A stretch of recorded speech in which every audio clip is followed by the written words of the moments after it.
Good morning and welcome to Faith Church. We're glad you're here. We are going to be in Psalm 95 today. Psalm 95 is an interesting psalm. A lot of times we like to start with the bad news and then end on the good news, and it kind of works the opposite way. Psalm 95 begins with this picture of what it looks like to glorify God, to worship him for what he's done because of his faithfulness, and then at the end tells us what it looks like to not glorify God or worship him because of his faithfulness and to instead be faithless.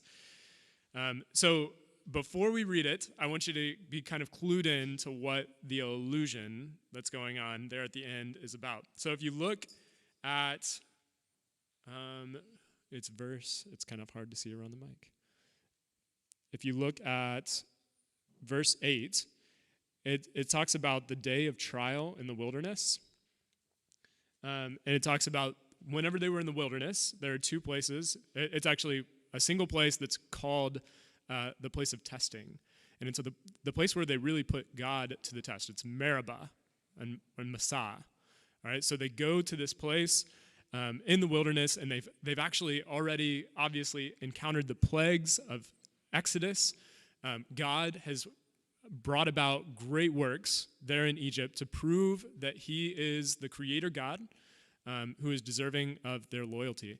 So he proves that he's faithful, he proves his power, and they see him, and then they see the firstborn of all, the firstborn son of everyone in Egypt die in this plague, and they finally are released from the grasp of Pharaoh.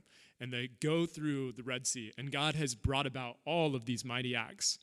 And it's just incredible. They're full of faith, but then something happens. They get hungry, and they get thirsty, and they're in the wilderness.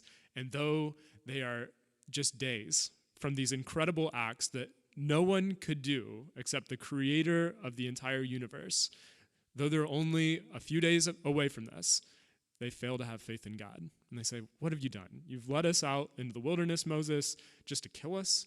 Like, we don't have any water. We don't have any food. What are you doing here? And they don't trust God. And this place is called the place of testing. It's a place where they were faithless. They did not believe in God. So this psalm ends with an allusion to that, but opens with the idea of trusting God and his faithfulness and worshiping him, trusting that he has been faithful in the past and he is faithful today. So, the choice is also placed before us today in the psalm of whether or not we will acknowledge the way that we've seen God work in our past, the ways that he has held back the darkness and the evil and the bad things in our life, or he's